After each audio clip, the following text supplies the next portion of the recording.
Hi అండి, this is Alluri Vineetha. And ఈరోజు అయితే థర్స్డే కదా. థర్స్డే అంటే మాకు ఎవ్రీ థర్స్డే మా ఆఫీస్లో పూజ ఉంటుందన్నమాట. పూజారి వచ్చి పూజ చేస్తారు. కాకపోతే పూజారి వచ్చేలోగా మేము ఎక్స్ట్రా డెకరేషన్ అంతా చేసి పెడతాము, లేదంటే పూజారే చేసుకుంటూ ఉంటారు. సో ఈరోజు కొంచెం ఫ్రీగా ఉన్నాను అండ్ మూడ్ కూడా ఫ్రెష్గా ఉంది కాబట్టి నేనే ఈరోజు రెడీ చేస్తాను అని చెప్పాను.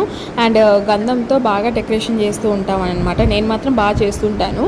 అండ్ ఈరోజు అయితే ఇంకా పూజారి రాలేదు కాబట్టి ఆ టైం లోపల నేను కొంచెం డెకరేషన్ అండ్ క్లీనింగ్ అంతా చేస్తున్నాను అనమాట. అండ్ గంధంతో డెకరేషన్ అనేది నిజంగా చాలా బ్యూటిఫుల్ అవుట్ఫిట్ వస్తుంది. లాస్ట్ ఫైనల్ వరకు చూడండి, మీకు ఎంత బాగుంది గణేష్ అని చెప్పేసి అర్థమవుతుంది. అండ్ గురువారం గురువుకి చేస్తే చాలా మంచిది అంటారు కదా, అందుకని చెప్పేసి గురువారం ఎప్పుడు మా ఆఫీస్లో పూజ జరుగుతూ ఉంటుందన్నమాట. అండ్ దీపాలకు కానివ్వండి, ప్రతి ఒక్క దానికి గంధము బొట్లు పెడితే ఆ లుక్కే వేరుగా ఉంటుంది. సో వీడియో అయితే లాస్ట్ వరకు చూడండి. అండ్ అలానే మా స్టాఫ్ ఎప్పుడైనా సరే వీడియోలో కొంచెం కనిపిస్తున్నా సరే బాగా టెన్షన్ పడిపోతూ ఉంటారు. అందుకే